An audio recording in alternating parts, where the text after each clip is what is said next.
Welcome to the world's worst podcast. We don't have quite a name for it. Here with my co-host, big news, Silencio Mike. I'm back. We're back in business. Back. How does it feel, buddy? How does it feel? Dude, it feels a little... reunited, bro. One, it feels amazing because I love the two gentlemen I'm with right now. But two, it feels a little off because I have a shit mic. They got the good mic. You have the best mic. You don't have to be... We have to be right up next to this thing the whole time. Like, no, but there's something weird about having a nice, hard black thing right in front of your face to talk into. That brings the best out in you? That brings the best out of every guy. And every guy. Wow. You're going Freudian here. Yeah. These two Canadians are smiling and blushing just for those that aren't live. We're being polite. We're being polite, yeah. We're being recorded. Shit. I also don't think I've been in the room this close proximity to two Canadians at the same time. How do you feel? That wasn't in Canada. Okay, so like not intimidated, it's like the opposite. You feel like very welcomed. It's almost like confession in the Catholic Church. You can say anything. No, I feel like you started with I feel like you guys are just cleansing me. We'll probably just apologize for you. Yeah, we'll apologize on your behalf. Yeah. But let's introduce our guest today. Yeah. Jordan Shallow. Doctor. I'm sorry. Doctor. What hospitality. We're gonna start. You guys spoiled that was fucked Jordan Shallow, the man himself, the person who helped me deadlift 600 pounds. Jeremy Hamilton did the coaching. No, but for real, I said this before. I was having back issues. I had it for a long time. I give a shout out to Jake Noel, Chris Klatchin, a lot of people that helped me along the way. Jordan gave me a protocol with a prescript. My mom's been there since day one. Well, I mean, my mom's always there. Yeah, we gotta thank her. You know what? I'm gonna give 3 shout outs to Mumsy. Without your mom, you probably couldn't deadlift. She was the person that told me like you could do anything, but not like in a shit way. Like you could do anything. She's like, but get it. Like she's a wolf mother. She's like, if you can do it, get it. You're not gonna become president, but you can kind of do anything else. Yeah, but you can. I shouldn't even make that. I was gonna say assassinate. That's the wrong joke. Whoa, you're in America right now. Yeah, I was gonna say Instagram handles assassin the kings. Basically, meaning you could. What is that? Why are you going to Instagram? It's technically a Witcher 2 reference. It's basically you could like do anything. What is that? If this was an Emmy speech, like you would have been played off stage. Like I said that. So back to Jordan Shallow helping me out.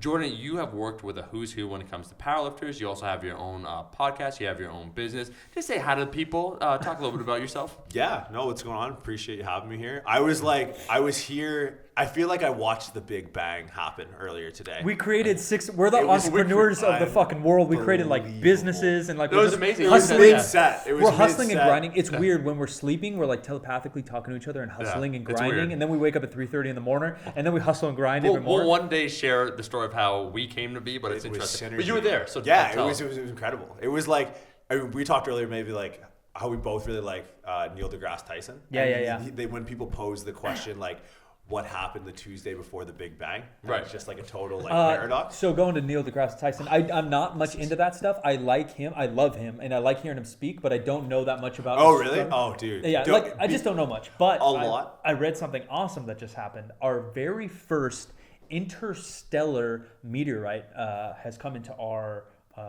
I guess solar system. Yeah, because interstellar would mean another. Yeah. System. So this thing. So most like meteorites are obviously kind of rock shaped, I guess. I mean, once again. Wait, but I'm kind of confused because we have meteorites all the time. And you have like Halley's Comet that comes every like 70,000 years. But that's from our star system. Yeah. This one's has been through multiple star systems, and they know. Cool. I guess because the shape of it and the age, and then what it's made of. That's super cool. It's made. It looks like a cigar, and this thing's spinning. I guess every meteorite. Don't quote me, internet. It's everything Mike is about to say is clearly. Obviously, he's a physicist. No, the hat's backwards. So something about the meteorites only being 3 times as wide as they are long. That's the shape of the meteorite in our star system. Gotcha. And this one is tubular. So it's like 2 times or 10 times as long as it is wide. Non-Euclidean geometry you're describing. Let's talk calculus if we want with the doctor, with the fine doctor. But so basically, this thing's spinning like a missile going through our system. It's not going to like penetrate the Earth or anything weird. Penetrate? What a weird word. Well, if it was Freudian slips again. Going back to the black light. So if it was a normal meteorite, it would smash into Earth. But since it's long and thin, it would penetrate us. But it's not going to penetrate us. We're not going to die. I hear it's girth. Yeah, really. So I saw a picture of it. It's not that girthy, actually. I judged it. It's kind of like a Tootsie Roll. It's a Tootsie Roll from a different star system. Well, you know what Stephen Hawking said, and then let's jump into the podcast. Is what he said. It's our man Jordan is Stephen Hawking, and I totally believe this. Where Yeti's sending out signals to say like, hey, we're here. We're out here like they're. You have to explain these things. I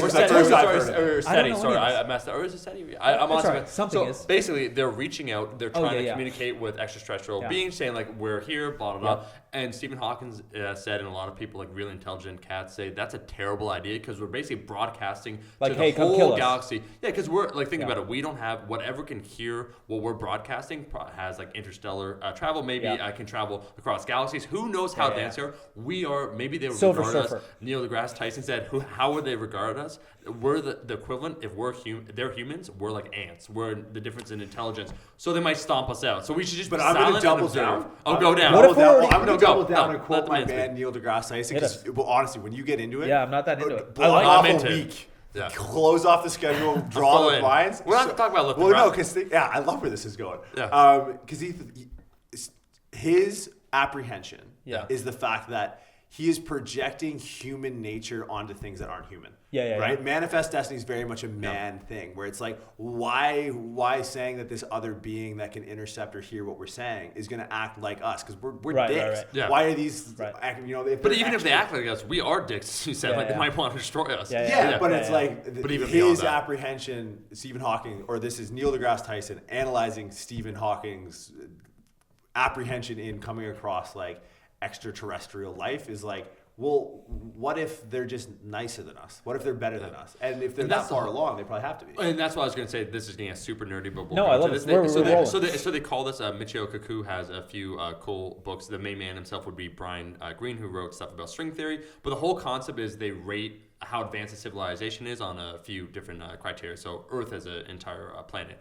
And so there's a ranking, I think it goes like 0, 1, 2, and then 3. The 1 would be you have mastery of, I think, your entire planet where you harness all its resources like efficiently. The second one would be... So we're not even there. We're not even there. Yeah, because we'd use them inefficiently. We're point 7 or 0.8 or something. That's fair. The second one is when you have control of your solar system. So you're able to harness like the power of the sun and travel interstellar. So let's say like go to Alpha Centauri. To go find that Tootsie Roll meteorite. Yeah, so this is all rough. And then the third one is like you could travel across different galaxies. So I've seen the movie Interstellar, dude. Yeah, which is a beautiful movie. All right. A coop, punch it, tars. But my favorite part about this and where it gets super interesting is as a civilization, if we take humanity as a whole, to get from a 1, we're not even a 1 yet, we're like 0.7 to harness our entire planet, to 2 where we're traveling, different solar systems. There has to be a certain level of peace because think about it. We have to work together. The weapons of war that we have, so nuclear war, then we're going to eventually have fusion power, just crazy things like nanotechnology where, have you heard of the gray goop theory, which is like nanotechnology run amok, could just basically replicate itself and us essentially into oblivion. There's a lot of really dangerous things. So for aliens or extraterrestrials to have the ability to travel across galaxies or different solar systems, different star systems, they have to have some semblance of peace because they would have annihilated themselves. So that's my hope. That's and the hope. Your energy and your time is being used on fighting each other rather than these other advancements that may help each other. I'm going to dumb this conversation back down because you guys sound really smart. I was listening to a Joe Rogan podcast and he had the fungal... The guy that says the moon landing was a hoax. He's gone back. So we take a shot. I'm going to call out a couple people that we're going to have on this podcast, and this is just you shout it out to the universe and it's going to come back. So we're going to have deGrasse Tyson on here because that's going to be sick. Another one is Tom from Blink-182. Oh my God! Did you listen to that? Oh, so good. Tom, my man. Tom is riding that meteorite through space. In his mind, his body's here, but his brain's in the solar system. Talking to the aliens, so I need to talk to him so we can get to the aliens. Why him is what I want out of all people. Why not talk to Stephen Hawking? No, he's working with our government. He's working with our government somehow, and he's the communication from our government to leak their information on the aliens to the public softly so we can understand it through his media, which is movies, I guess. Going back to assassinations, is this not how the Creed singer said something about like Obama, like something he was recruited by the CIA? Is this a similar story? So no, 100% it is. That's and he's saying it dead. He's saying it dead serious too. So I want to dig into that. And then the third one is this fungal guy who is the mushroom expert of the world. I forgot his name. Is it the psilocybin guy? Like maybe he had the hat. Studies the psychedelics. psychedelics? No, In their culture, like the like what they do to humanity. And So he's trying to fix PTSD with some of these psychedelics, which is actually a real thing, right? People are using different ecstasies and drugs and stuff to help PTSD. All that. And obviously, it's a huge recreational thing, but there's a medical thing that people are thinking to rewire your brain and almost reset some of the traumas you might have been through, because even minimal traumas could cause maximal results in some humans, depending, right? Because we're human. It just affects people different ways. But this guy said about fungal things, which made me think of the movie Avatar, which at the time... We're just talking movies now. Listen, I'm piecing it together. Mike is so excited to be back on a podcast. Buddy, this is the Mike podcast. I'm in my zone when I'm on podcasting. So he talks about fungals having... he uses fancy words, but I'm dumb. So I understood what he said, but I can't re-say it.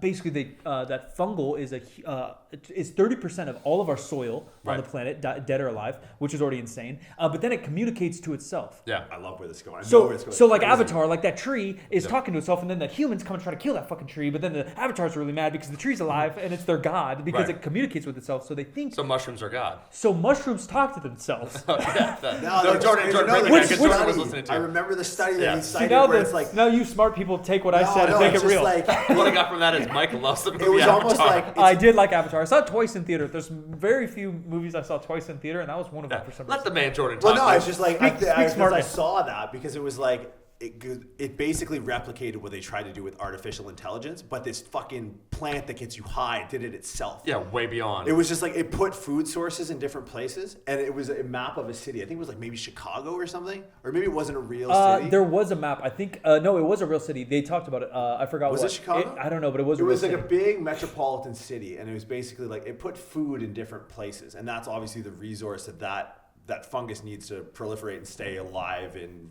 procreate, right? Yeah. And so it took like kind of two controls. I'm pretty sure I'm paraphrasing. And it's all right. None of this is fact. I've only been 50% right with everything I've said. Yeah, I'm 20 at max. But it was able to map out a more efficient way to navigate this space than humans and city planners had done.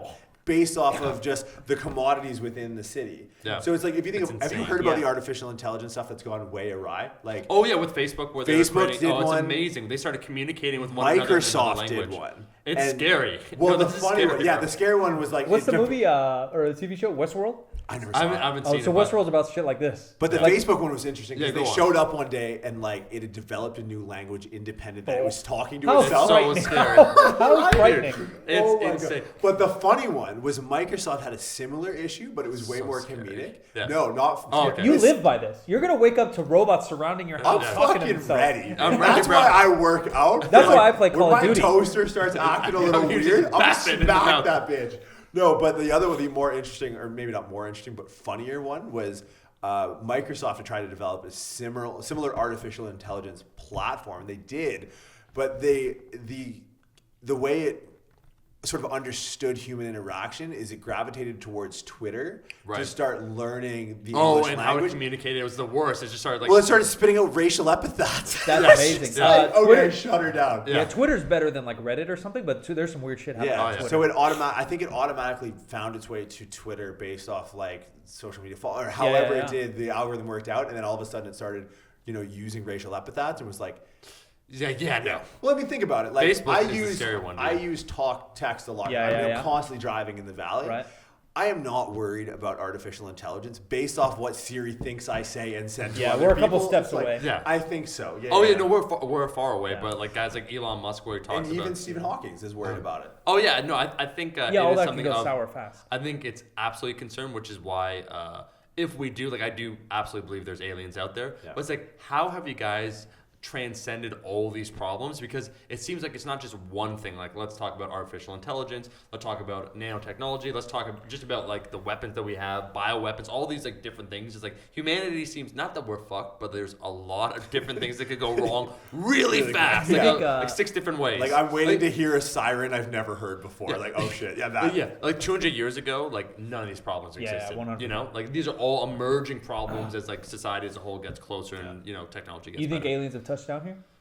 I don't know. Absolutely. I think. So think of it this way. I want to talk the Bhagavad Gita. I want to go like right into Hinduism, their text, because it gets next level where they talk about basically spaceship. It's super interesting. So do a lot of Native Americans in Central and Southern America. Well, I mean, think of it this way. Like, think of what we're privy to as far as incoming perception. That we know now that X-rays exist. We know that gamma rays exist. It's not in the wavelength of that spectrum that we can actually intake. Yeah, but that's only like he even just mentioned. That's only within like the last 150 years that we figured this shit out. But think of like Russell Brand of all people, who's not a physicist by any means, but he's hilarious. No, he's he'll be our fifth guest. That would be incredible. If you guys can make True on this, he's super quick. No, he's what's his YouTube? The Trues. But that was a while ago because he did like a video like vlogging podcast. Yeah, he's in it. We could get him. He's but he basically said in a nutshell, like, my cat doesn't know the internet exists. Yeah. And he's like, he doesn't have the reception mediums in which to perceive it, but we know the internet fucking exists, right? And it's like,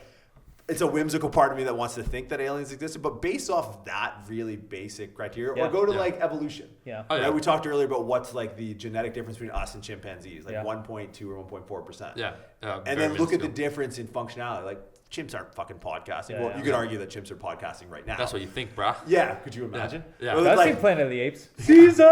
1.4% is the difference between flinging shit and doing whatever the fuck we're doing here. Yeah, which is one step above. I was going to say, Jordan, that what's also interesting, they talk about the social intelligence, and that's what they put forward the theory when it comes to like biologists. I believe... I'm not sure the rankings, like it goes humans and then what's the next animal, but I think it might be dolphins just because they have That's what they talk about, like social culture. Yeah, super interesting. And they even give names to one another. Like it's crazy. Yeah. Do they give Instagram handles? His names are... Shout out for shout outs. They're like, yo, like, follow back, bro. There's got to be a leader down there, and he's got to have the most following. Yeah. Talking about phones, talking about Instagram, talking about social media. Let's pivot right back to the man himself, Jordan Shallow. But don't pivot too fast because you don't want the hip torque. No, what's torque in the system? Torque is fine as long as it's not at the knee. Watch where your feet are pointed, we'd be okay. You could throw as much shade as you want to anyone because we don't give a shit. We have no endorsements right now. We're not beholden to anyone. Is this strategic? Let's get Shallow on early so we don't ruin our chances. No. I'm saying this right now. I think like who knows where this podcast is going. We are tentatively calling it the world's worst podcast, but you could talk free. I hope this is a platform that anyone can come on and really express their true opinions, unfiltered. You can't say like, and wait, we gotta take a pause. That's our sponsor. You can't talk shit about that. No, you can talk personal. You can talk business.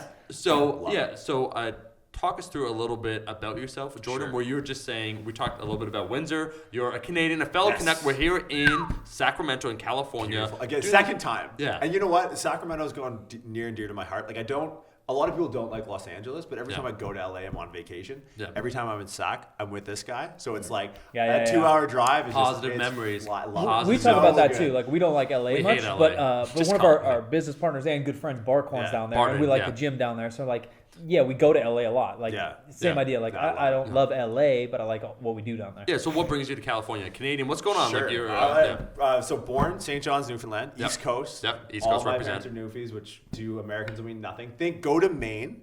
Get in a boat, try to find Iceland. You'll run into basically where I'm from. Yeah. Icy then? Cold. No. Beautiful. Oh, it's cold. Yeah. So my it's uncle the furthest lives, east that you could go in Canada. Like it's well beyond America. So there's, I think Cape Spear is this town just east of where I was born. It's the first place to get sunlight every day in North America. It's actually on a half-hour time zone. So it's like some Alaska shit of the essentially, think of Alaska as an island. Or like almost Braveheart, where people see like the territory where the rolling hills and stuff. Like it's beautiful. So like Lansing Meadows is like one of the first. It's just extended off from Pangea when that all broke away. But the Earth is only 7,000 years old. What are you saying? Oh, jeez, we're not going down that rabbit hole, are we? Okay. It's flat. It's flat. Too many asses on Instagram. Go on, Jordan. Keep squatting. Former years Windsor, Ontario. So I sort of identify as a Windsorite. Windsorite, yeah. Is that more central then? So I guess that's Ontario. A lot of people think I would consider it central because most people in the States don't really know the maritime provinces. Like I don't know. No, I'd call it central for sure. Central. I mean, so Detroit. Yeah. We're actually south of Detroit. Okay, so you're near Toronto. Yeah. 4 hours south. Ish. In regards for sure. Yeah, I mean, it's a drive down the 401. But grew up my formidable years in Windsor, Ontario. Represent. Fine memories. So Omar My mom's family from Windsor. You can talk anything. Yeah. You guys are, we're all similar. He's Jordan was a bouncer. He's about to reveal a story where I lost a fight. Go on, bro. Yeah, no, it's just so me and Omar went to the same undergrad in Windsor, Ontario. Absolutely, my first 2 years. At university. You're a bit older. Yeah. So we got to dig into that. Memories of Omar and just crazy mutual friends, and then we through powerlifting in that community since I moved out here. Mr. Hamilton, you were Jeremy Hamilton, yeah. You came out with Boss of Bosses. I mean, I knew you from YouTube, but I'm like, nah, there's something. Oh, I knew you. Right. I assumed. I'm like, I think I remember you from the University of Windsor. So I remember crazy. that. How's school work up there? You guys always say university. Does. So do you have? This is a house of learned doctors, son. So you have eight grades, and then high school, and then college, like us. Yeah. So we don't do the freshman, sophomore, junior, senior thing. We just do it's numbers all the way through. Yeah, we do that too, though. 9, 10, 11, 12. Yeah. We do that as well. I mean. And then straight to university. So here, I might even be wrong with this, but I think colleges tend to be public out here, and then universities tend to be private schools. But they're all the exact same. So universities are different, in terms of the education level versus a college. College, you're going to get a diploma. University, you're going to get a degree. So trades are usually colleges. Exactly. You go arts, media, stuff like that. But that's not the case here. No, it's different in Canada. Yeah. So university is it's a different. You guys look down on college people? No, not at all. No, they're the smartest people because they're not in a ton of debt and they usually have a job that sustains. And actually, like a chef? College. Oh, so when it comes let's say any trade. That's what I mean, like chef, college, mechanic, college, and so construction. College. Yeah, what I was going to say quickly about that, though, what's cool, and a lot of people don't know this, the University of Toronto, I feel that Jordan and myself are just going to be promoting Canada from this point on because we love it, but I was going to say the University of Toronto is in the North America, maybe top 50. It's a very good university. Yeah, our tuition is cheaper, though. Like what's the semester up there? Like now these days, when we went, I think it was $4. Yeah. Probably now 7 or 8. UW, it's up there. Yeah, that's probably 7 or 8 per semester. Than a state school here. And that's cheaper than kindergarten in the freaking Silicon Valley. Yeah, you don't want to know what my school was. My regular school. It was like $10,000 a year. That's unbelievable. Oh, you mean like high school or where you went to? Yeah. I mean, I know. My buddies have kids in the valley. Yeah. And it's like $29,000. Yeah. No, for a 6-year-old. Who was there's someone actually that goes the Barbell Brigade. Shout out to Devonte. He went to acting school in San Francisco. It was $25,000 a year. It's $100,000 a debt. I'm like, what? No, that's not that bad though, because that was at least college. Yeah. Like high school or 6th grade. I'm not going to break down my grad school then. But you're a doctor. Your shit costs money. No, because my sister's she's an MD, and that's guaranteed money. Yeah. I'm working right now. This is on the. I would trust. There's no place I would rather be than this. Right. But it's would you rather be checking balls and coughing, or would you rather be podcasting? No, that's the thing. I'd rather be a plumber, son. You got to get creative. But back to the lineage. Windsor. Windsor. I mean, shout out to everyone in Windsor. The 519. The 519 is just, to me, it's everyone hates it when they're there, but then you miss it when you go away. I had a great time at the university. How big's the school? What's a class? What's a classroom? If you're in Kramer's 101 psych, that's a 450 auditorium. It's a big fucking school. 15, probably between 10 and 20,000 people go. Yes, that's big. So it might be like a school and it's a good institution. I know a lot of people that have come out of there and gone med school or Oxford or PhD programs. It's solid. It just has a character. Is that because of the city or the school itself? The city. It's everything has it. It's on your clothes. It's in the way you talk. Now I got to go to Windsor. Share a story so people understand. Okay, so this is one I really like, and it kind of I put it up on my Instagram. It was right after we'd met last in Toronto. Yep. I was back training with Bobby at Workhorse Lifestyle. Shout out Bobby Training. Yeah, so first lifting partner. It's blue collar, almost no collar. So almost no rules in the jungle. No rules in the jungle, dude. It's a place where if you want to find trouble, you better look out. When I moved out to California, one of the bars I bounced at infrequently, but the guy that kind of stepped into my role after, he got shot. 2 weeks after. I thought Canadians were supposed to be nice. Well, it's so close to the States, right? So you're blaming us. You're blaming us. Yes, I am. The guy that shot him was in fact American, but it's this gangs. It's Detroiters do come to Windsor because his drinking age is 2 years younger. It's 19 or something. we're 19. And it is one of the busiest border crossings in the world because that changing of hands of the automotive industry. A lot of drugs. It's a Hells Angels town. If you want to find trouble in Windsor, so you're saying the Hells Angels are a criminal group? I can neither confirm nor deny. All right. We're all assassinated after this podcast. Yeah, I think it's two guys in suits in the driveway. Everyone thinks it's over our talk of aliens. It's actually just Hells Angels. Yeah. No, so it's like, but it's a place where if you don't go looking for it, even if it finds you, you're not in trouble. So here's a good Windsor story. It's very interesting. Yeah, I totally know what you mean. So, worked nightclub scene. That's where I first was introduced to Mr. Esoff here. Yeah, I saw him with the shaker cups in that throwback picture. That's the best. Oh, when I worked as a bartender, I was terrible. Where did you work at? So actually, I was in Toronto. Okay. That's just the funniest picture. Yeah. So there's one good story. I work the bars. You're home late. You close up 2-3 o'clock, and people are hanging out. So it's like maybe 3:30 a.m. driving a buddy home, and for whatever reason take a different route. He lives on another end of town. And was it Drouillard? It was Drouillard. That's where my mom's family, where they grew up on. Drouillard represent. Hard as fuck. So she's a wolf mother. Dude. You gotta be. Yeah, she'll fuck someone up. And Drouillard, like back in the day when the automotive industry was booming, when GM was still there. It was better. It was downtown city center, and you could see glimpses of the murals, like, oh man, what it used to be. But like then you see the chain link fences and the Rottweilers. Dude, just quick, I drove by with my cousin like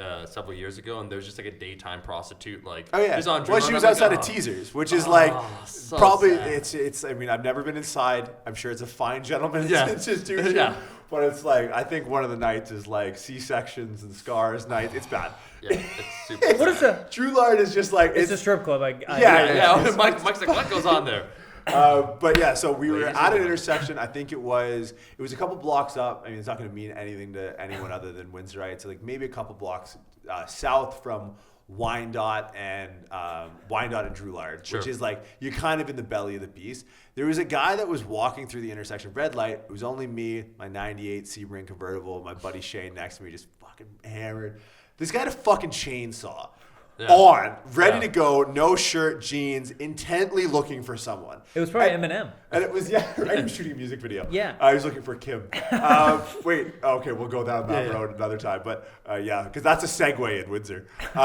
So this guy was like intently looking for someone. It wasn't until like years later that, man, that was kind of fucked up. Oh, yeah. Because at the time being, I was just like, oh, the guy's clearly looking for someone. And he was like, he looked inside your vehicle. Yeah, he was like peering through the window, like, basically, at 3:30 at night. Yeah, like at night. It was just like with the chainsaw. No witnesses around, and it was like kind of revving the chainsaw and looks in through like the windshield, looks through the glare of the. He's not making a fire. Yeah, exactly. Yeah. Right? And he kind of looks in and he's like, it's basically you could see in his head like, no, that's not Mike, and just keeps going. Kind of gives like an old like a wave, and just like, oh yeah, no, do your thing, man. Yeah, no, go ahead. And I just drove through. Like my buddy was just like, yeah, whatever, not a big deal. I would have pissed myself. Like fast forward, I don't know, it was 4 or 5 months ago. I was in Toronto recording some stuff with Omar. Had to do some stuff for work, Borders seminar. I visited Windsor after that. We were visiting Bobby. I'm going to double back to this story, and it was 2:30 in the afternoon, so like a safer time of day in most places in the world. And I was downtown, but like 3 blocks away from the police station, about 2 blocks away from Bobby's gym. Pulled up to a red light, and there was a gentleman standing at the crosswalk. It was a populated crosswalk. People were waiting to go across when the little arrow turned. Yeah. No left arm, which, shit happens. What it is. Shit happens, right? But conveniently in this gentleman's right hand was a hatchet.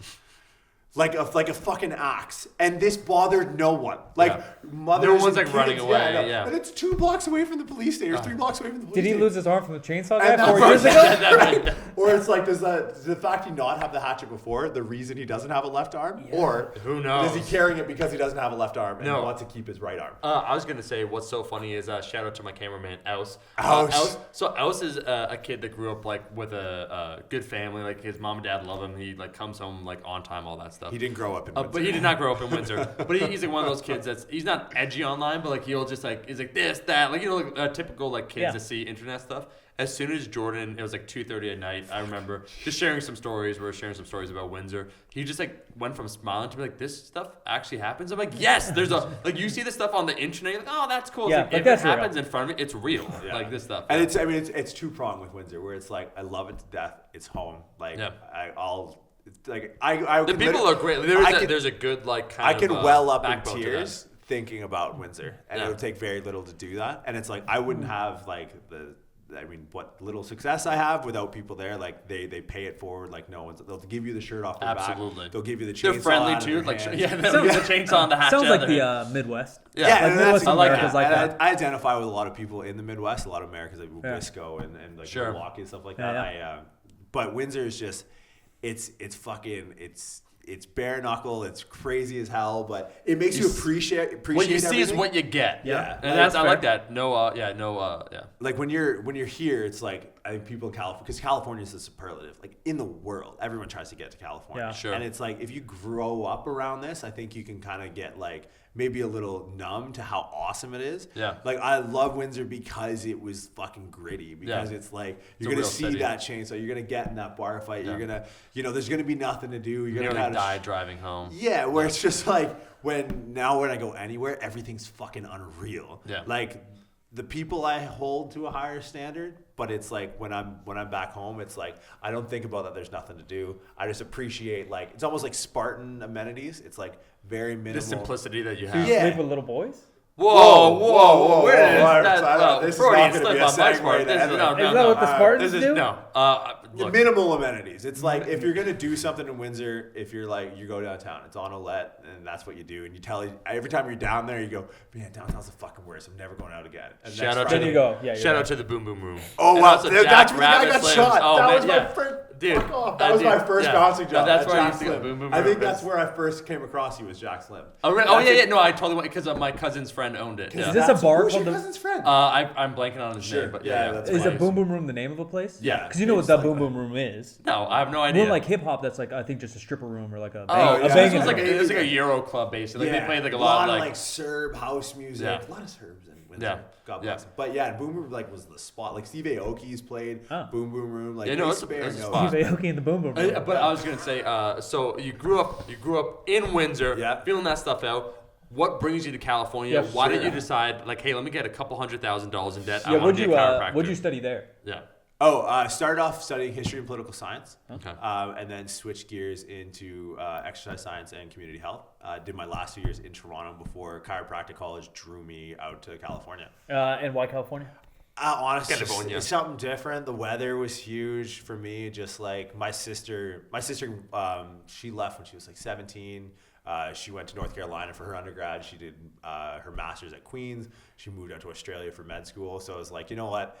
Time to leave the nest sort of thing. Time to grow up. And living in Toronto for a couple of years was different, but mom and dad were 4 hours down the road. It's like, let's get all in on this adult shit. So San Jose, California. Honestly, like, and that's the thing with Windsor, right? Like, you say that to someone in California, like, oh, San Jose, right? But San Jose's big. Like, it's got good and bad. Yeah, and it was just like this. I remember getting off the airport so I flew from Detroit. Like, that's a nice thing about living in Windsor is you don't have to pay international. You just drive across the border and fly out. And the I-95 to get to the airport in Detroit was closed, so I had to take Michigan Avenue. Yeah, Michigan, which is like driving downtown Fallujah. Yeah. Like, it's fucking intense. Like, I've stopped at a red light in I-90 or on Michigan Avenue in Detroit, and a cop has pulled up next to me at a red light. Like, what are you doing?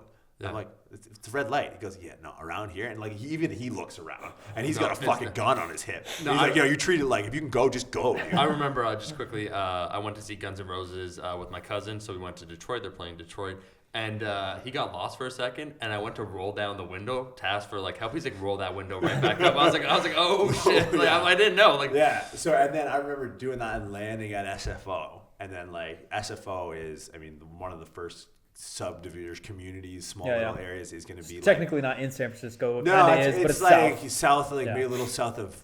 We're a little north of like Burlingame, so you're looking at Burlingame, Menlo Atherton, Palo Alto, Mountain View. Then you're kind of in San Jose. Then it's like but it's like I'm driving on the I-95 or I guess the 101 South, and it's just like I'm looking around, and I was just like overwhelming, just like the scenery, like there's mountains all the way around. And it was like, it would be like a culture shock seeing. Yeah, I remember the first time I was in LA and seeing palm trees. I was like, what? Just the traffic alone was like, if you're gonna hit traffic like that, you're expecting casualties. But I feel like Toronto's traffic was really bad. Toronto's built, I think, just really efficiently because like it's a small geographical area where the South Bay doesn't have the infrastructure laid out where you can actually navigate it without a car. Yeah, it's its own country for sure. Yeah, it's insane. Whereas Toronto is like, you can take the TTC, and the TTC is money. Like, I agree. I know a lot. So a lot of Torontonians, if anyone's listening, it's like it's not. I'm like, I agree. It's go not perfect. literally anywhere else. Windsor, I remember. So like taking the 10 to Lausanne 10, like to try. So like the bus where my aunt lived, she lived on the border of Windsor and Tecumseh, which is all the way on the east end.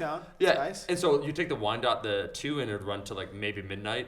But the one that ran to her house only ran to like 8 o'clock, so you would have to. It was an hour walk, and like the cabs were like non-existent there. No. So when people say like, oh, like Toronto, I wish the TTC, the public transportation, could be better. Absolutely, but I like it. Like it gets the job done. I mean, I've been in some big cities around the world, and I think it's the most efficient way to get around by far. So I remember driving down the 101 South at 5. And I was like waiting for the helicopters and the fire trucks and the ambulances and the bloody scene. And it was just people were just going home. Yeah, people were just going the fuck home. And nothing bad happened. I hated it for the longest time, and now to the point where like I'm so addicted to the pace of the valley. So I'm doubling back to the story. 3.5 years straight at chiropractic college. Yep. So it's kind of in the San Jose, Santa Clara border. It's actually right down the street from where the Niners play, like Levi Stadium. And then the intention. And Great America. Great America, yeah, which we got to get you out there. We're going to make a day of it. Yeah, Omar's not. Yeah, what is that? Roller coasters and shit. I fucking hate him too, dude. Oh, do you? Yeah, I mean, I figure if he's going... Well, yeah, I don't love him, but... Yeah. Anyways, for shits and gigs. But yeah, so... For a vlog. For the vlog. For the vlog. When I moved out, man, I was dead set on going back to Windsor. Like, oh, really? I'll open up my door. I didn't know that. I was not interested in the least in getting involved with anyone that would keep me here. Met my wife, and well, she's actually Australian, but she got a good job out of school. She was ahead of me, and was just... She's an Olympic athlete. Skeletons. Yeah. 2010 Vancouver Games, face first on this track. Mental. Yeah. You total like what, 1900 or whatever at 242. Yeah. What does she squat? She probably squats pretty good. I've seen her with like 245 on her back at 135 pounds. No, it reminds me always like how, not that we're pretend lifters, I'm not trying to say that, but kind of, where I remember recently I started helping this track athlete. She's a sprinter. Doesn't really lift at all, and like within 4 or 5 weeks, keep in mind she's never touched like really weights, like seriously, weighs 135, just does a 205 on squat 5x5, and it's like RP 7. That's I'm like, all right. American throwers, like if Reese Hoffa, for example, dude squats 680 pounds just for sets of 10. Just for fun. Just has no idea what's going on. Oh, that guy, I totally know you. Yeah, he's insane, and that's like a lot of throwers or sprinters, things of that nature. They're freaks. So you met the love of your life in California. She's Australian, and that kept you there. Interesting. Yeah, she got a good job. She works corporate wellness at Apple. Obviously, chiropractor as well. I met her at school, kind of. I saw her at school, and then one of my buddies was like, "Oh, dibs." I was like, "All right, you're on." And he trained at the same gym that she did, and I was at a different gym because a kid was like, "Hey," a kid in my class was like, "Hey, I'll drive you,because I didn't have a car if you like work out and like train me." I was like, "Oh yeah, fuck, good deal." So I was trained at a 24-hour, and my other buddy was like, "Oh yeah, dibs." And guess who trains at Gold's, whatever. And it's like, "Sorry man, I got to go train here." So I like got a bicycle. Were you powerlifting at the time? No. It was How swole were you, Because you're very swole right now. I was maybe like 15 pounds lighter. So you're definitely super swole. Still. What do you weigh? So give people the stats. What are you like? Is it 6 feet 250? What is it? Right now I'm 6 foot to stretch. I'm not gonna lie. I'm probably 5'11". I wear J's, so it looks like I'm 6 foot. Dude, that makes you even thicker than if you're 5'11" versus 6 feet. Sure. Yeah. So I mean, I'm 5'11". Off season now. I'm a few weeks post competition. 265, 270. Yeah, so you're like what, 240 at 5'11"? Like, dude, that's solid. What sports growing up? Hockey. Okay. I mean, I played everything. Swam. I've kind of come from a swimming family. Yeah. Sister's really in the icy tundra. Yeah, the tundra. My dad. Funny, my dad has like provincial records in Newfoundland. My sister has provincial records in Ontario. How does that feel though, bro? Where like I kind of feel maybe the same way where my mom was like a city track sprinter, and then there's me. You know what I mean? Yeah. Like we're like it's like like I tell you like you won in your weight class the Reebok right? Yeah, one middleweight, that's 110, awesome, 100 kilos, so 220, 242, best lifter or winner. I don't know how they do it. Do you feel pressure from the wife when she's like saying like, "Oh, that's great. Like, when you gonna take a world event?" Like, I competed at the highest level at the Olympics. Yeah, she's man. She's so like supportive that she just I think she identifies with like the passion. Like, dude, I hit that last deadlift and I fucking like cried into the arms of. Oh no, it was a sick deadlift. Was it 750? 755. Yeah, so because that would have. anyways, it doesn't matter. But it's like, I think she identifies in that. And I think as long as if I was half-assing it, she'd give me shit. Love it. But you need to have someone with like that value set. Cause like I'm prepping for Australia starting in a couple weeks. Australia. March. Yeah, she understands that you're she gets it. So when I'm not like, when I'm not Jordan, do me a favor. Say Rise Up Lights. I'm really worried to say that. Just say Rise Up Lights. Rise Up Lights. You already just said razor blades in Australian. You're good to go. All right, wow. That's interesting. You're good to go. We learned that from Dems, who's from Australia. Okay, the Barbell Brigade. Yeah, she's wicked. Interesting. So, I don't even know where we're at. Met her. Oh, no, sorry. Got a bicycle. Biked Biked the 6 miles to the Gold's Gym to meet her. And then cardio, bro. Yeah, dude. And like the plan was to squat, but didn't realize how smoked my legs would be. Yeah. Get there. And I was like, all right, I'll just do whatever I can. I'll cab it home. I'll lock this fucking thing up. And if she's not here, then I'll die alone. I don't care. Yeah. And went all in. I love it. Yeah. And then she was, of course, serendipitous. She was at the squat rack next to me. I was like, I'm in a ton of debt already. Yeah. I'm not like the smoothest talker in the world. I don't have, obviously, money. I don't have an upper hand. She's further ahead of me in school. And now you're squatting 135 because you're tired. Right? But I'm like, at this Gold's gym. At this Gold, I shall be the weight lord. Well, even at that time, it's like, I was a 500 plus squatter and I didn't do it too often. So I was like, all right, let's see what I can work up to just to see if I can get her attention. Not realizing. That's the way. That is great. You're giving hope to all the bros. I just want you to know. All the squatters that can't talk. Because everyone's like, I'm just going to curl and the girl's going to notice me. So go on. Yeah. You got to tell me you succeed. So, skeleton like is closely linked with bobsled, right? Right. Bobsledders are. Yeah, she's an athlete. Yeah. Like she's strong as hell, fast so as hell. I worked up to like maybe like 540, 550 double or single, which for me at the time. And her panties just fell off. No, not at all. I remember you telling me in the least. That was basically started up the like we acknowledged each other that like, oh, I'm seeing you around school, and then she was prepping for Sochi. You crack backs, I crack backs. Exactly. But she was prepping for the winter. Yeah, she was prepping for Sochi. So she was like, whatever. So I work up to this. I'm trying to get her attention, like. Just shy of like wrap myself in tinfoil, just like look over here. And then she came up to me, she's like, "Oh, you got a pretty decent squat." I'm killing myself. Right? Yeah, I fucking biked you. She's been hard to please ever since, but like no. So she likes the fact that because she identifies with it. I think something that's really big. So once I met her, that was pretty much it. So work, bro, lifting weights. You have the excuse too, like, well, my sport's not in the Olympics, otherwise maybe I'd be there. Yeah, like I don't know. Well, that's the thing. So she started off as a sprinter in Australia, and so there's a book called The Sports Gene by David Epstein. So she's actually in that. Oh, dope. She's two-time world champion in 3 sports and an Olympian. So like she's just a freak. Like watching her move is like, it's funny because I can look at movement from like a very, very binary standpoint. Like I can look at joint angles in relative to one another, and I can map it in a way where it's like, I can take a freeze frame and look at it. But when she lifts, like she's so symmetrical. Especially when she runs, it's like the map just goes away and it's just art. Like when she fucking moves, it's unbelievable. And it's like, because I can appreciate the nuts and bolts of the binary sort of numerics behind how she moves. Yeah. The fact that she can just totally blindside me with that. And when I watch her, like when she sprints, dude, like it's funny because like I used to study when she was at the track for tests or whatever because she was finishing up school. And I would look down at my notes and she'd run hundreds. And I'd like look down for what I thought was like 2 seconds, and I'd look back to the start. And I'm like, where the fuck is she? And she's done. Oh yeah. So once I met her, that was it. And then I opened up shop right after graduating, Boss Barbell Club. Yeah.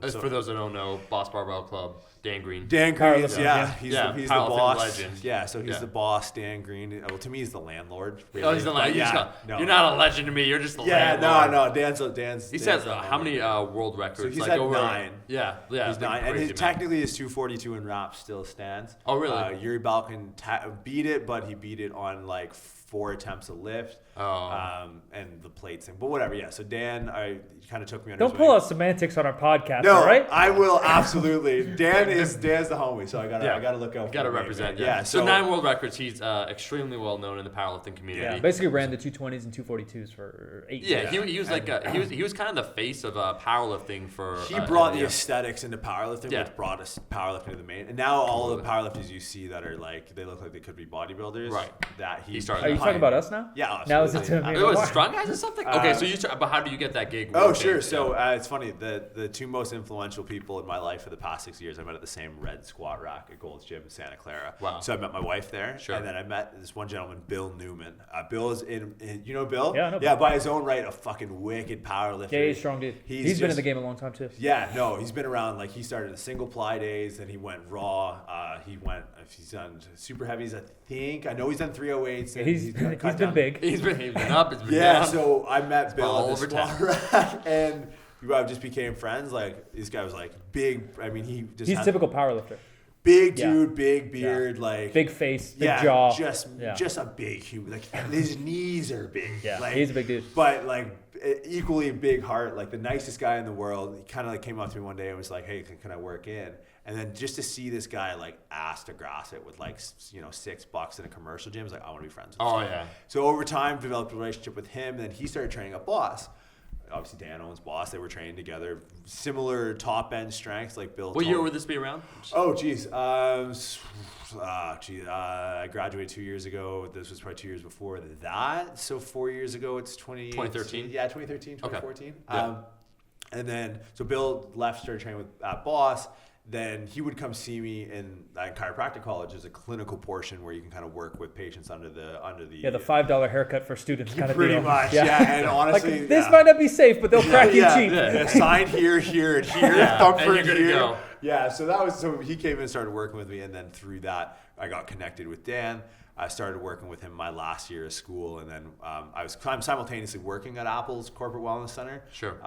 In Cupertino as like kind of an assistant, kind of in the getting my feet wet. I guess hands would be more appropriate. I don't touch people with my feet. That'd be kind of strange.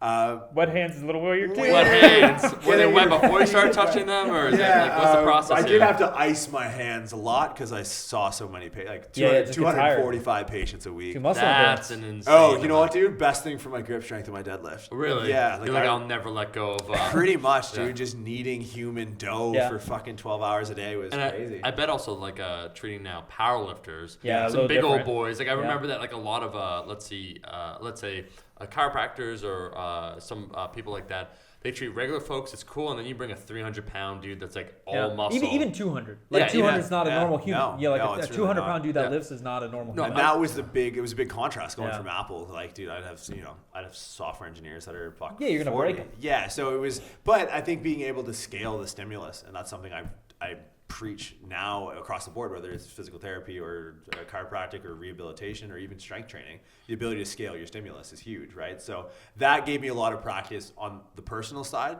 where it was like, if you treated the symptoms that you saw at Apple every day, you'd lose your mind. It's upper trap, tightness, headaches, things from coding, sitting, hip flexor, low back pain, but it taught you to treat the patient. Like developing, like walking into a room every 50. It was speed dating talking to people, right? Oh yeah. Which quickly makes you more adept at what you're doing because you have such a large volume of people that you're treating. Like having to read a room, man. Like, and the scale of people you're gonna see is crazy. Yeah, so, communication and stuff's a lot different too than dealing with like a powerlifter that like, I don't care what we have to do, fix me. Yeah. Rather than someone's like, no, that hurts, don't touch me. Or, you can do that, but you can't touch my left arm. And no, I can only work out on Sundays. It's very different. No, so it was really interesting. And then switching over full stock from like really high volume to then opening up my practice. So I graduated December 10th, 2015. My doors were open January 25th. So coming on 2 years at Boss now. Nice. It's obviously a lot lower volume, a lot more movement based. So I think just obviously having Dan's endorsement out of the gate and getting some pretty cool results with him. But it's the thing, it's like working with someone like Dan, I'm not the only one. Just like with you, right? Like you named off 7 or 8 people and it takes a village. It's just having a certain skill set. And every now and then, like you can teach people to foam roll and do all that, but every now and then you need someone to pull the trigger. And in that space where we're trying to scale stimulus, it's like when this guy has 800 pounds on his back, a thumb of someone that's trying to poke around and do muscle work it's going to be a fly in an elephant's ass. So it's like, is that a Canadian? I was going to say I like to say a Band-Aid for a gunshot wound, but like that also works. Maybe that's the American version of that. That's fucked up. But yeah, why would you say that? So 2 years in practice now. Just recently took 2 things. I'll be twice a month at CSA out with Jesse Burdick. Just helping out lifters in the East Bay. And come on now, strength coach also. Oh yeah, so that's the newest gig. So that's a fancy title, bro. Strength coach for Stanford University. Yeah, so I'm head strength conditioning coach for men's and women's rugby at Stanford University. So yeah, that's me. How's your rugby team? Good until you play Cal. Until you play Cal. Yeah, men are good until you play Cal. Female are awesome. I think in the last decade they won 2 national championships. So that's really so we're gonna bring it back. Rugby in America is very like I don't know what the term small, is. It's like decent size now, but like Cal wins every freaking year. Yeah. Oh, there's like one team that even in high school for the past 100 years. Yeah, and it's the national team. And then the high school here is Jesuit High School in Sacramento, and they win nationals every other year. Yeah, and it's a very direct feeder system. It's pretty much preemptive, but. And on top of that, I host a podcast. So a business partner and I host RX Radio. He's a CrossFitter, I'm a powerlifter, both chiropractors. We went through school together. I mean, as you know, good folks are hard to find. So when you find someone, you open a bunch of businesses with them. Oh, wow. In the gym, working out. Interesting. Where went down today. We founded RX Radio like 8 months ago, a year ago, depends on when this is released. Yep. And then we also never. It's we're never archived. This is gonna dig this. This is for our personal files. And then we also own and operate prescript.com. Which is super cool. We're going to get into that. I want to say before we do get into that, let's talk some shit because I like, talking about maybe controversial things. Where people say chiropractors, there's some bros out there or people where they just Eastern medicine. They'll say like, wait a minute, man, like a chiropractor is calling himself a doctor. They'll say like either it doesn't work or it's based on bro. It's not based on science. On bro science. I was totally surprised working with you. Like people just think, oh, you crack someone's back. It's like that wasn't basically it at all. But to respond to those people that might be listening kind of with a skeptical eye, like, okay, wait a second, he's a chiropractor. They just crack backs. Where's the evidence? What would you say about all that stuff? Yeah, I mean, it's a vetting process. It's a vetting process, and I think a lot of it comes down to money at the end of the day, right? Like the doctor title, fuck you, call me Pizza Man. I don't give a shit. Yeah. It doesn't. Pizza Man, Jordan Chow. Pizza Man, whatever. Fix my back. Yeah, and it's just like for me, it's the business side that really has driven the stereotype because it's like. I mean, I'm in a business where I trade time for money. That's what's kind of forced me to reach out and do the online stuff and Prescript and podcasting and doing all that. Go a little more in depth because I know what you're talking about, but people may not. Sure. Your business is similar to a physician's, although people do respect physicians. Yeah. But well, I mean, I'm bottlenecked by time. Right. And then it's okay. Do I want outcome or income? Right. So like I spend a lot of time with my patients because like my patients are usually, I mean, not exclusively, but they're usually someone that they don't care if they're in pain. They care if their pain is affecting their performance. Sure. And that's where I come in. So it's like I need to take I need to get them to a more active. It's funny, we talked about like the electromagnetic spectrum earlier briefly, and I'm going to double back and actually parallel. Bring it all back. I'm going to parallel this to how I scale. Neil deGrasse Tyson is a chiropractor? Yeah, well if you think about chiropractor of the cosmos, bro.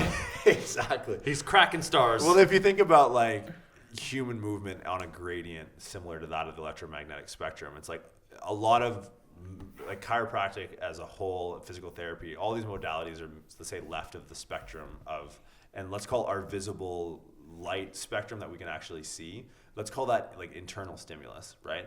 Lost me. So like my ability to move to make corrections, right? So you have two options. To the right, my inability to move is going to lead me to a cortisol or a cortisone shot or a surgery, right? That is the gamma ray or X-ray, where it's like, to the other end of the spectrum is more passive modalities. But the goal with each of this is to get us right to the center of that spectrum, right? So I need to, with the athletes I work with, I can't directly take research and get the results I want. Because as you guys know, in the strength training world, if you look at strength training research, when it comes to it's like 3% or like 5% of everything that you need to know in order to become an effective coach. Well, not even that. It's like if we're trying to extrapolate from research, it's like I don't want to take statistically average research from a well-trained male, which by the designation of that, it's like you've lifted for 6 months in college. Yeah. And how's that going to apply to like a world-class power? And they don't define even what lifting is or what in shape is or a collegiate athlete is. They just grab a group of dudes and make them bench press. Exactly. So I mean, from there, like it's I do need to be beholden to best practice research, but I also need to get patients better. And I think that's where a lot of like the social media culture, people that do what I do, as far as like leveraging the like, I'm the muscle doc on Instagram. Like how much more fucking clickbait could you get? Douchebag.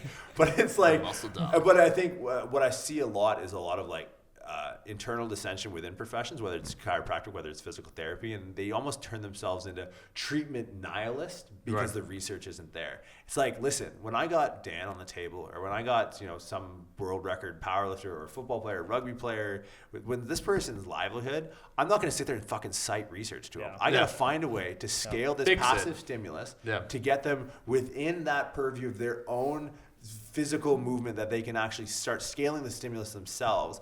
Otherwise, they're going to end up on the other end of the spectrum. Or worst case, post-surgical, if they do end up on the other spectrum, starting them from zero and bringing them back. It's the same as coaching and strength coaching and training and stuff. Like, there is some studies and things. I think that's where Omar was going, but it's 3% of it. And then, and like you said, it's not even equivalent to who we're working with or what we're doing or what we're trying to accomplish. So it is a very... it's a fad right now to talk about research-based training, and I use scientific-based. Like, there is some science that can help us in some ways to figure out how we could manage our squat volume or fatigue, or maybe how we could manage a knee injury. But especially when it comes to rehab. But a lot of it's, just experience. It's some of it's a huge base of knowledge, and then, like you said, extrapolating things. And it's basically, it is trial by error. And hopefully those errors are small, and you have a good idea of what to fix and how to fix it. But there's not always a fix. There's not always a straight line of get someone to squat 500 to 600. You might have to try some shit in between. There's not a quick way. There's not one methodology. Yeah, Omar had a back issue. I have a back issue currently. There's not one way to point it. Like, and you even told me, which made me respect you and want to work with you. You said, like, we're going to try this, and what feels good, keep doing it, and then we're going to relook at this in a couple weeks and see what happens. It wasn't like, I got the solution. Yeah, because then I would have cut you right out. One last point, and then I'll let you continue. I just wanted to point out how you talked about trading income or outcome, and what it is for physicians and capitalism. I'm a huge fan. I'm a fucking American. I love it, and I love money. I love everyone doing free shit. But it is an issue because it's happening. You know, a very popular medical healthcare system here is called Kaiser or something like that. Crazy. Not Kaizen. No, not Kaizen. Kaiser is similar to the chiropractic model, where these doctors are literally getting paid by how many patients they see a day. So it's volume. So it's a nurse. It's a nurse coming in, checking your weight, doing all these things, kind of writing down some notes. Then a doctor coming in, talking to you for 5 minutes. Oh, you probably need some penicillin. Here you go.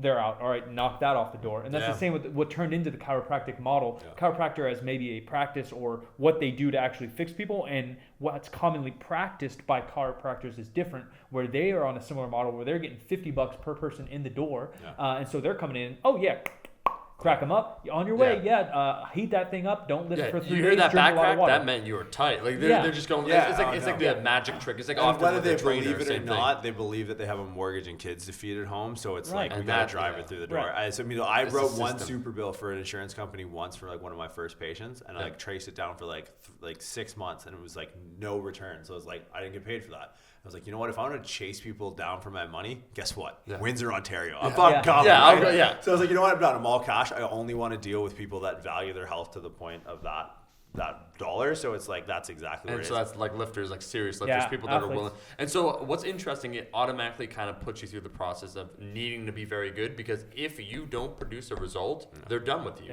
Like, they won't see you again if their back doesn't feel better. And so quickly, it's like a sink or swim situation, which I think is for all professions probably the best scenario, right? Yeah, a meritocracy should be the way it goes. Yeah, put your shit on the line. Yeah, if you don't get results, like if you treated Dan and Dan was like, no, it doesn't, he would have been done with you like that. And so I wouldn't be running space. It speaks volume, and he strikes me as like a no bullshit guy. So like, if he went through the process, you treated him, and he got better results, that also speaks highly of what you can do, right? Because he probably was also like, he was dealing with like maybe some issues, and you and other people were able to work through that. And that just, the same thing I could say about myself and my experience with you were a couple different things that we talked about. You had limited time with me, but you gave me, like, again, that prescript. I tried some of that stuff out, and I am a skeptical person, but I'm not someone where I'll immediately discard anything. I'm willing to try it. But I was thinking, when I first saw you, I went to your seminar, I'm like, this guy, after listening to your stuff, I'm like, this guy knows what he's talking about, because A, you don't speak in black and white. Must do this. It's like, well, this tends to be this tends to be that. And that's why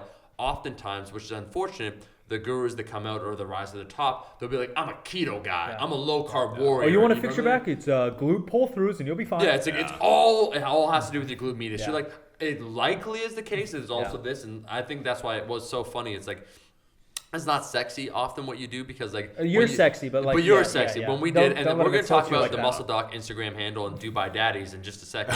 But what I was going to say, what goes on with the flex shows in Dubai that no one knows about? Oh, we're going all the way in. Yeah. Anyways, what I was going to say is that going back to it, the people that attended your seminar were like working professionals, people that want to know, and they were absorbing it. It's not sexy to say like, well, here are a couple different things. First, we need to understand the body, movement patterns. Like you go all the way in, which is the right way, but is it the most successful way? And that's kind of a balance you got to have. Yeah, I mean, doubling back to the research point, I think, like you said, 3 to 5%, and maybe a lot of why we're all successful in the fields that we're at is buy-in, and that buy-in is a clear example of experience in the field, right? Like you guys are no joke lifters.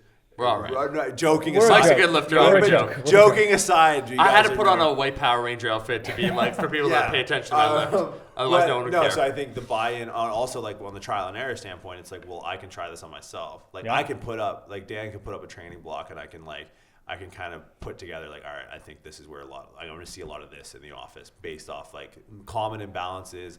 Everyone that works in the valley is working on like a 10 to 10 job where they're sitting down, they're coding, all that. But I think too, like establishing a base knowledge, and then we talked about earlier, just like internal logical consistency, right? Or it's like, if there's one thing to know a muscle's action, but like, do you know a secondary action? Do you know a tertiary action? Like, do you know like the fascial planes? Like if this doesn't work properly, what's going to have to pick up the slack, whether that has a similar action or has to then fall down the line of muscles that are going to create movements. Just because your elbow hurts doesn't mean something's wrong with your elbow. Exactly, and fuck your elbows is not a treatment. Right. But yeah, all that aside, I think a lot of it is just like people these days read too much into the research, and it's like, dude, read biomechanics, read anatomy, understand and then figure it out yourself. And put yourself through it. Yeah. Like, dude, I mean, I got pictures of my last meet. I haven't put them up because it's like, I wear two hats. Like I'm an athlete. I'm a power lifter in one respect, and that guy doesn't, and he's the worst patient. That guy doesn't give a shit, right? Yeah. Like that guy tore his hamstring between 2 meets 3 weeks apart, and it still hit a PR 727 squat 14 days after hitting it or tearing his hamstring. I'm going to stop talking about myself in the third person. No, who is he? Yeah. The muscle doc. Say it again. I tore my I did Arnold's Australian US Open last year, and I tore my hamstring. They were 3 weeks apart. I tore it on the Saturday in between taking like a 700 single because I hadn't walked out my squats. I'm like, oh fuck, I gotta walk out my squats for the US Open. Monolift cheater. Right? Oh, it wraps the whole nine. The whole, yeah. I don't even hit depth. Fuck you. What's your last name? Yeah, right? Dude, my sister was a swimmer, so how many pictures she has next to the shallow end? It's like, real creative. The last 17 photographers haven't thought of that. But yeah, leading into this meet, I mean, still, it's completely torn off the bone. Like I tore one of my high adductors 3 weeks out. And I was just like, it was funny because I unracked it and I felt it pop. And I just did a quick inventory in my head of like what it could be. I'm like, okay, I'm still standing, so it's not my quad, it's not my hamstring, not my ACL, not my MCL. So I was literally standing there and just going like, okay, all right, what is it? Where does it hurt? Oh, fuck, it really hurts. And you can feel like the bruising and the heat, and it's just like, okay, I'm pretty sure it's like, I don't know, what was it? I haven't got it scanned yet. It wasn't hiatus, sorry, it was like sartorius, which is like, do I need this to squat? Yeah, am I gonna fall? It's like it's a flexor abductor external rotator, but it's a secondary one for all of those. Like it's not a prime like your psoas, your primary. And since powerlifting's not a real sport, you could probably do it just fine. YOLO, go all the way. So in. I think it was like a 719 squat, 2.5 3 weeks out, and it was just like pop. It's like fuck, here it goes. Did it, hit it, when it was, bruised, it swelled up, it fucking swelled up. But it's like, I know that in my head, it's a self-limiting prognosis. So it's like, when people come in now and they can describe that to me, I can internalize that. And then like that process. That process and how to get out of it. And that, it obviously helps them from like a trial and error because I've tried it, error, fixed it, hopefully, but then buy-in too, which the psychological component to treatment, psychological component to everything, training, right? Psychology trumps physiology every day of the fucking week, man. That's I think what happened with me with you. I was like, I'll give this a try. My buy-in was like, kind of there because like I saw you, I'm like, yeah, I think this guy knows what he's talking about. But I've also had this back issue for quite some time. You know, I've tried a lot. This isn't like me just sitting at home and like, what should I do? And then when I started to notice an improvement, it's almost like momentum in the gym where I'm like, well, wait a second. Like I woke up and like my back wasn't aching me. I'm like I'd be like texting you, and the more, not only the more I believed in it, but the more I saw results, the more eager I was to try different things, which is why like I wasn't phased. Normally, I pulled my back since 2015 when I did that SI with a squat. 8 or 9 times, it could be re-aggravated over 18 months. Normally, every time, because it would happen again and again, I'd get so frustrated. But from having that buy-in, 3 weeks out when I crunched my SI doing a snatch, like I wasn't as worried because I messaged you. I'm like, all right, like what's gonna go? I'm like, I really want to do this, Jordan. What's gonna happen? And so you're like, here, try this. I was willing to work through it, kind of stick to itness, and I think that's crucial when you talk about momentum in psychology. Sure, I mean, and I just think it's hard. It's really common. A lot of the issues that like a lot of powerlifters have is really common, and it's just it comes down to capitalism. It comes down to marketing. What we're doing with Prescript is obviously we're trying to monetize, right? But I mean, we are still online an outcome over income company. Like Jordan and I are both chiropractors. It's just it's hard to sell because we're not selling. So bad, bro. You picked another guy called Jordan. It's wildly convenient because we can like pick up the slack for each other. Like answer emails. Emails. Sincerely, Jordan. But it does get confusing. Like we've had like Feigenbaum on the podcast, so it's 3 Jordans. It's like, all right, thing 1, thing 2, thing 3, forget about it. But no, I just think it's, it's taking the research model and applying that to the individual. So that becomes controlling variables. You have your subject. Now implement an intervention, assess, reassess. Right, and that is what we can literally learn from research more than you can find sugar's good, sugar's bad. Right? That's in research, it's in print, and that's not even to mention the biases that exist of getting articles into print to begin with. Right, so I think if you just take the scientific method, is fucking beautiful. It's ironclad. If you apply it to yourself, and that takes a bit of discipline because you need to control the variables in your life and assign everything a value to you. And then even if it's like, I've worked with some people on diet. It's like I'm not a huge diet guy, but I understand the nuts and bolts of it. It's like I don't eat breakfast. I don't like it. Eat fucking Pop-Tarts for breakfast. Because now breakfast has a value. Then we can see how you respond, see how you level out. Now we can just go with the equation. And it's funny because I'm not a math guy either. But when you explain it that way and it's very binary, and that's literally everything. So we can go in with a set of predetermined values, and then if we change one thing, we now know the value of one thing. Take that out from rehabilitation, give it to strength training, right? Sure. Why, we talked about West Side a little bit, and it's like West Side, but it's like how much can you get from your accessory work if you're constantly varying the stimulus adaptation, right? So it's like, okay. Yeah, nothing's isolated, so you can't progress or know your progression. Exactly. I know to me off my last, because I've isolated, I usually front squat up until this point. Now I want to try the safety squat bar and see what that's going to do for my squat. Keeping everything else the same. Exactly. And now you can know. Now I'm equating for that. And it's a long game. Yeah. And that's the issue with going back to like nutritional research, chiropractic research, lifting research in itself is that you can't control those variables. There's no real nutritional studies on humans because you can't make sure that they're compliant. Exactly. You can't lock them in a room and say you're only eating this, you're only drinking this for this amount of time with this amount of activity. That's why it's on mice. That's why it's on different things, and that's where weird arguments in the nutritional world happen. Sure. But the same is with training because you can't guarantee someone's background. Like we said, it was on 10 well-trained individuals. Well, what is well-trained? What's their genetic potential? Are they good athletes? And what qualifies them as a good athlete? So then when people say like, oh, we're all individual and we got to eat what works for us, that's dog shit also. But you being able to run an experiment on yourself, if you're honest with your damn self, then you can actually make progression. Well, I think that's the thing. It's like people who are honest with themselves are people who want to get better. 100%. Right? You talked just a little bit about like, like intuitive eating and all that bullshit. You know what? And this is something that's stemming a lot from podcast culture. Oh, I hate podcasts. No, and I've said this, like, I feel like I've said this 10 times. But not on this podcast. No, echo chamber I've said a lot today. But what the hell's an echo chamber?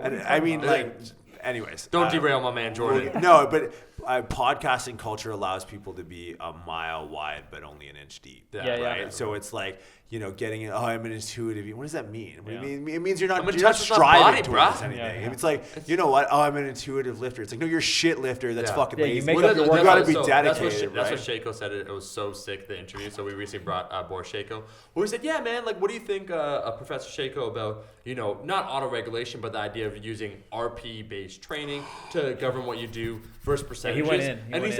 He said he thinks in maximal. So what's optimal? He doesn't think what's good or what's great for you. It's like, what would be the best? He said, all other things being equal, if you can control all variables, so if you can control external stimulation, so like guy doesn't have to work, a guy doesn't have to worry about family stress. Or even if you do, you can still take those into account for the baseline.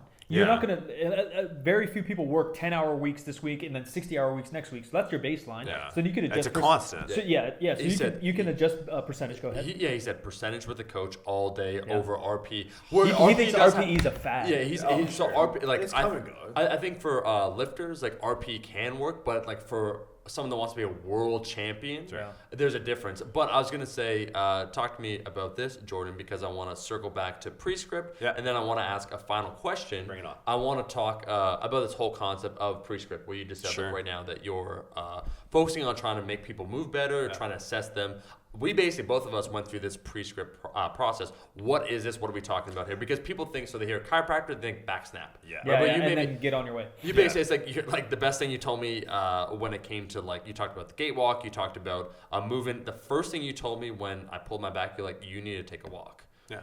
It's kind of counter to what maybe some people think. Yeah, I mean, I guess like Prescript.com it's a scalable turnkey solution. I mean, it's basically for like a membership price a month. It's not having to go see your chiropractor or physical therapist or anything like that. Mechanical problems require mechanical solutions, right? Sure. Like Shaquille O'Neal selling you like hot icy pack shit. It's like, I really like Shaq, so we'll move on. No problem. I mean, no. How many backboards have you broken? Exactly. All right. Well, yeah. Wow. Mike's going hard. Mike, okay. I clearly Mike hasn't been riled up. Infringed upon something. No. So it's a childhood hero. Come on. It's basically like 80%, and I'm reluctant to use the word diagnosis, but like anything, like with a training background, like if you can get a good history of where someone's at and you've done it enough times, you can kind of set forth a roadmap based off decreasing likelihood of what's going on. So you can kind of play a numbers game. And with what we deal with, it's fairly it's really interactive on the top end, where like you're literally corresponding with me, you're corresponding with Jordan, and sure. And then we set out to control that variable, because a lot of times we see really immediate results because people are either doing nothing or they're doing stuff that is just proven not to work. Like how many, I'm reluctant to icy pad, just go in, Brad. No, I mean, say if you're gonna say. I mean, like how many like boomstick wielding, hip circle, K-Star mobility wad stuff. We see that we can fix in like symptoms in a day. I think a big issue with a lot of those things too is improper use. Improper use, but improper application. I think, honestly, like, what do you think the biggest fitness fad, in your opinion, in the past 5 years is? 5 years? Biggest 5 years. 5 years is a long time. Oh wow, okay. Yeah. I thought I was narrowing it down. Give me 2 years. I'm just interested in your take. In general or our Well, I would space? say, whether it be a single product. Yeah, but like our space or like general fitness.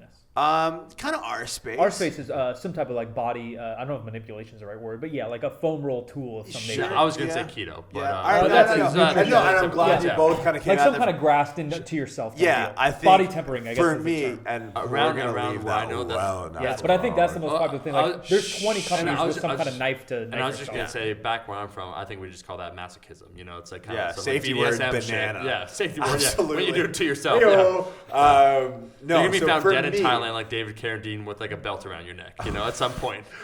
Okay, all right. This podcast is over. On that note, no. So for me, in my space and what we deal with is the idea of glute strengthening. Right. Yeah, fixing your back. If your back's hurting, it's because your glutes aren't firing and they're weak. Yeah, which, I mean, unless you have a neurological lesion that's pretty severe, your glutes are firing. Oftentimes, maybe they're set in a position because your pelvic tilt, which is an underlying issue. But for me, it's how much of that do you think is genetic? Not to get off terms. I think a lot of that is nurture over nature. I think morphology kind of sets a good path for us. I think maybe a genetic predisposition to excel at a career that'll have you at a desk, maybe more so an underlying cause. Like every American in the world is at a desk for 7 hours from grade 1 to 12. Yeah. So I mean, I think I'm not a huge K-Star guy, but I have all the respect in the world for him. I mean, I kind of clash with some of his viewpoints on movement, but like desk bound, like that, I think that's, if nothing else, extremely well timed. If it's not obvious to people, or if it isn't obvious to people and they read that and they change, I think that could fix a lot of their issues. But for me, this idea of glute strengthening, and it's funny because you've already podcasted with Contreras. Oh, Brett Contreras, my boy, yeah. I'm going to be going down in SoCal with RX Radio in like a week and a half and talk with him. So it's like, and he's the glute guy, right? He's the ass man. That's something I highly respect about you, even though we've only known each other for a couple of months now, is that if you have issues or even extend not that the same, branch. Yeah, not the same viewpoint, like you'd rather just go talk to him rather than just like, do whatever. Like, let's just chat. What was that? You made like kind of like a light starting strength joke, and then you did a podcast like after. You which is amazing. You know what? But that's something I get from emulating you guys. That I was a fucking hard head. Like I'd go to the grave, and my wife can attest to this. Like if I think I'm right, you best believe I'm right. Like I've got footnote citation. I'm ready to go. And then like, what about this time on this day where you did that? And she's like, shit, god damn it, this guy fucking, he's an elephant, he remembers everything. But no, I just think there's something to be found for everything, and I think if I were to stay hard-headed, it would fly in the face of the way I approach, that depends with everything, right? So I think me and myself having to step out of kind of my comfort zone, and I think if I can start picking up Jim, because I know when I meet Contreras, I've heard he's a fucking beauty. I think I know I'm going to be able to pick up so much from him, and it's about interpretation, right? And I think that's where the zealots and the gurus get picked up. No, that's something that pops in my head a lot when people are talking keto and this and that, is that they're having the same talk about a different conversation. Sure. People aren't talking about the same thing. Like these flexible dieters, which is kind of the world I'm in, we're talking about if you fix your body composition by calories in, calories out, you're less likely to have all these heart diseases and whatever. And these other people are just saying like, well, if you cut sugar, then maybe your heart will get healthier. But like, yeah, kind of. Like it's a different conversation. And also, you want to double back to what an echo chamber is? That's an echo chamber. All right. It's kind of But that's the same thing with your glutes. Like maybe who knows? Brett might not be even talking about glutes fixing your back or weak. Yeah. He's just talking about building big. Yeah, he's talking about building bikini. How many guys I know grew up like the 16, 17 years old wishing that their phone looked just like Brett Contreras' phone on a day-to-day. Genius. But I mean, doubling back, I guess, to my point is like, for me, glute stabilization. If K-Star came over the top with stability one, and that's when I work with powerlifters and understanding this idea of, again, it's scaling stimulus. So it's like, think of it, there's two ways to look at it, like maybe a currency standpoint. Like your glutes are 3 muscles, right? 2 of the 3 are stability, not strength. The glute max, I don't know many people that fail lift because they have a weak glute max. Right. I know a lot of people that fail lifts because their muscles of stability aren't trained with the stimulus of stability enough to withstand and resist movement. And then the low back injuries, the hip pinching, the femoral acetabular impingement, all those things are stemming from an instability. But what are we doing? We're Jane Fondaing on the living room floor. We're doing hip circles. We're adding resistance to a muscle that'll respond to a stimulus of instability. Or you're already using enough in the deadlift and squat. Exactly. So I could show up to a store here in Sacramento with Canadian money, and they might take it, they might not. If they do, they're going to give me 30% less on the dollar. That's me trying to strengthen my glutes when they need to be stable. Right. Or think about like a Latin-based language. Like say my glute med and glute minimus that are stability muscles, they only respond to Italian, but I'm speaking Spanish to it. Yeah. Both our love languages. Exactly. I'm still getting turned on. But I don't understand what you're saying. Exactly. But I mean, there's some words that'll permeate through, but it's not going to be that. Permeate through me with your Latin buddy. Exactly. But it's not going to be that physical literacy. And that's why I like I like this. But go on. No, and so I just think, because it's hard to, I mean, when I've had people in my office or I work with them online and I get them, so I mean, I'm going to go down a bit of a rabbit hole from anatomy, but I'm going to try and make it really palatable. And it's something we talked about. Finish strong, in the past. Yeah, no, I like this. This is one of my favorites. So it's like, assessing your hip and SI joints range of motion from a structure and function standpoint by only assessing a squat is like me trying to shoot this mic in front of me right now with a gun. Yeah. Right? Or like trying to shoot this thing here. I'm probably afforded 20 or 30 degrees of inaccuracy, but if the objective goal is just hit the damn thing, I can do that.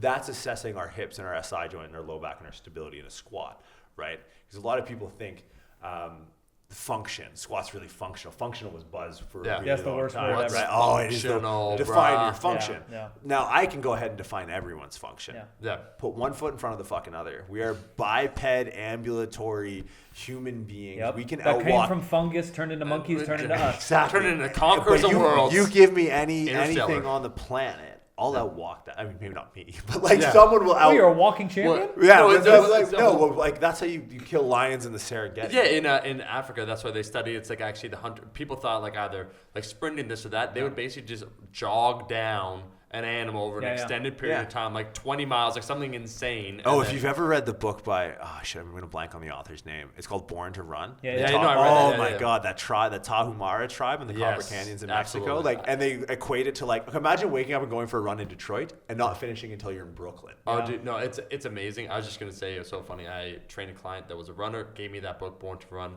I decided to do Christopher McDougall. I decided to do a 10K, did it, and then I'm like, I'm out. Yeah. But like, because he was like so hype on it. I'm like, oh, this was a cool read, and then I did 10K. I'm like, that's not for me. So doubling back to my analogy, where assessing the squat is shooting at something at close range, and if the objective criteria is just hitting the fucking target, then we're allowed or afforded a certain level of inaccuracy, and let's call that imbalance in that joint complex, right? Now let's go long term. Let's try and shoot like the car across the street. Yeah, so like 40 feet away. Exactly. So now that's our function. That's our gait cycle. That's our end range. So if I take you out and put you in a long stride walking lunge, and depending on your progress or depending on how far along you are, maybe start unilaterally loading that, like really stretching out the end range of that. Now let's calibrate our sights there, right? Because if I can hit that fucking side view mirror off the Prius across the street, I'm bullseye every fucking time, right? Which almost makes treating a powerlifter arguably almost sometimes easier than treating like a basketball player. The variables are so controlled. Absolutely. And that's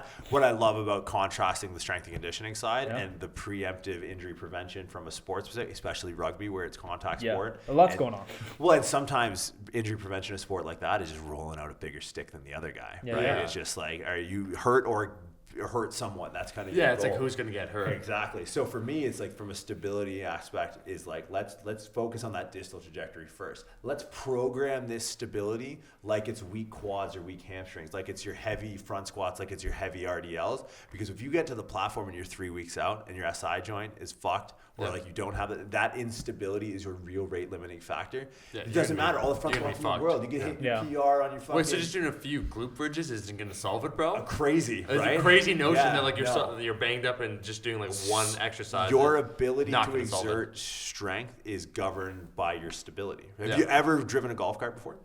Yeah. Have you ever jammed the Gatorade bottle in the governor and allowed it to go really fast? No, but that sounds exciting. It's fucking awesome. YouTube it. It's wicked. So it's like golf carts can move a lot quicker than they can, but they're governed because it's golf. Right? There's governor in real cars. Yeah, exactly. So if you can override, that's probably a computer thing now, right? Then you can go a lot faster. Stability is that to your body, right? Where it's slowing me back. So you're telling me I'm an 800-pound squatter? Absolutely. Yeah, it's gotta be more stable, bro. Yeah. More glute bridges. But it's so. I mean, we at like Prescript hinges on three not progressions, but it's mobility, stability, and strength. Where the conventional model is you stretch and then you strengthen, but now with these end ranges of these new transient ranges of motion, we don't have the ability to exert or resist force. That's stability. So we end up in this constant feedback of like, well, I stretch all the time. I don't get it. I always have to stretch. But it's like, because your body. So this is like maybe something to close on. And I think I probably told both of you this before. Like if I were to give you a grip strength measurer, right? And I've talked about this in my seminars where it's like, if I gave it to you,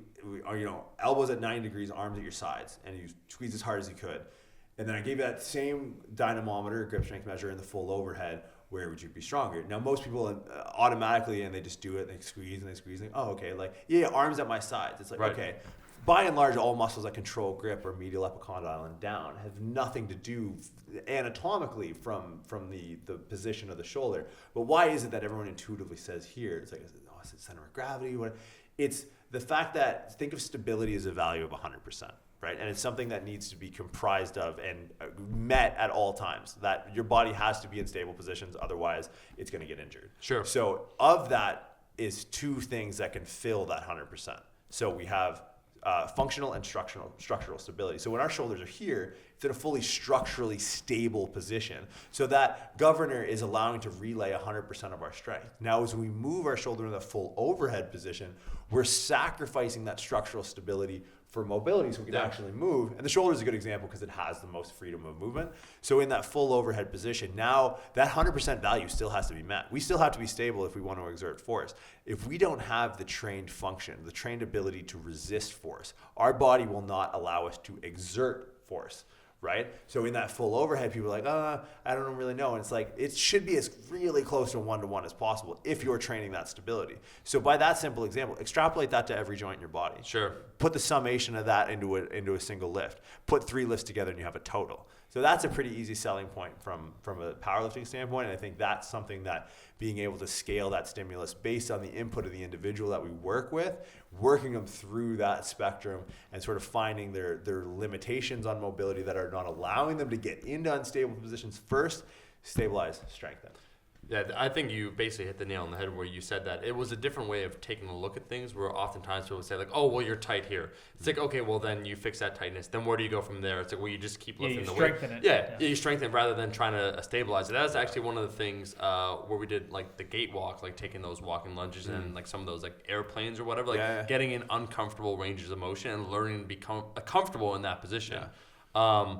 I would say for you, Prescript, that's what you're doing. That's kind of where you want to go forward, and that's what you want to apply as a whole to lifters. I think people kind of want a quick solution to things where they want to hear a one-size-fits-all. That's why I think people, we talk back to keto, we talk back to carb. People like there's a culprit. So like carbs are the enemy. It's a simple, easy thing rather than that 3-step process you explained takes a little bit more than maybe some people. It's not the sexy answer once again, but it's the necessary answer.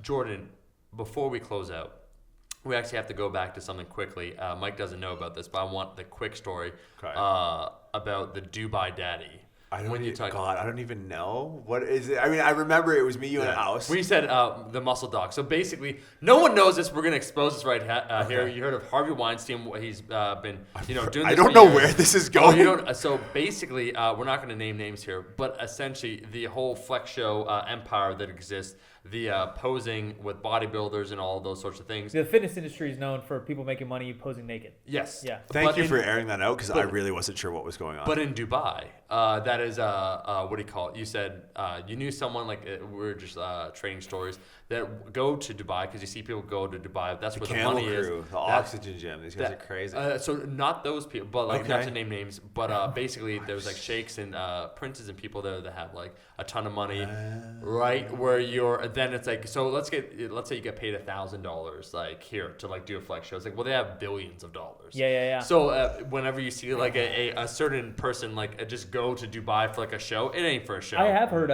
even smaller scale, not in these weird things, but like just like local CrossFit competitions and stuff there, because there are different princes and royalty and wealthy people that are really into stuff. Like local CrossFit competitions, local weightlifting competitions are paying out a couple grand just for funsies, just because they're so into fitness right now. But there is stuff with bodybuilding.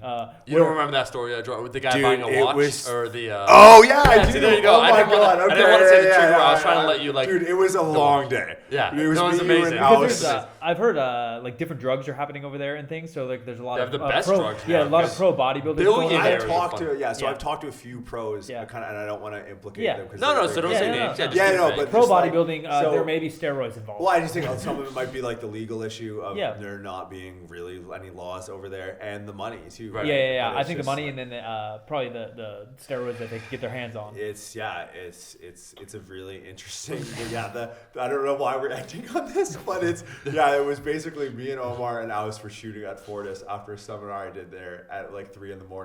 And trading tales of the real world with Aus. Yeah. I think we're seeing against shell how far you can push him. Exactly. Because he's a guy that pushes on the internet, but then he hears the real. He's like, first-hand accounts of it's like a guy playing Call of Duty thinking like killing people is cool, and then hears about actual people getting killed, and it's like, wait a second. That's the same world. Not throw my boy Aus on it, but I don't mean that at all. But just like people like experience, like let's say seeing something versus experiencing it. That's all. Yeah, no, that was funny. I was totally blanking on that. I was out of it. Like literally, I was talking about this earlier. I watched one of the videos we recorded the other day. And like, what did we were 3 a.m., bro. We were standing in the first 2 intros, and the last one is we're sitting down. We're sitting on a bench, and Alice is just like, "Hey, we're rolling." It's like, whew. No, animal, a machine, man. Good times. Yeah, great times.